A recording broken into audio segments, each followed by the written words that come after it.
La France et l'Allemagne vont offrir 60 000 passes ferroviaires à des jeunes de 18 à 27 ans. Pour qu'ils puissent voyager librement sur le réseau ferré du pays voisin. C'est une façon de célébrer les 60 ans du traité de l'Élysée.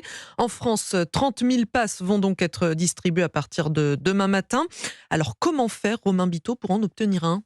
Une première moitié, 15 000 passes, sera mise à disposition sur une plateforme en ligne selon le principe du premier arrivé, premier servi.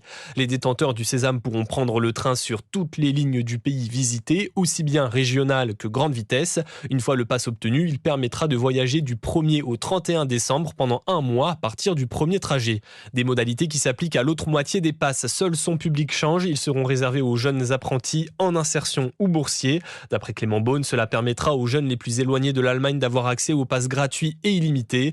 Pour Emmanuel Hadj, présidente de l'UNEF, syndicat étudiant, ce n'est pas suffisant. C'est très bien pour les 15 000 personnes qui vont être sélectionnées, mais c'est clairement pas assez. Derrière, en fait, il y a encore beaucoup de monde qui vont être sur le bas-côté. Quel dispositif on peut aussi mettre en place pour ces jeunes-là pour qu'ils puissent avoir droit aux vacances et à la culture? Il faudra être dans les premiers connectés sur la plateforme demain matin pour espérer obtenir un pass. Ne serait-ce que pour les étudiants, ils sont près de 3 millions en France pour 30 000 sésames disponibles. Les précisions de Romain Biteau.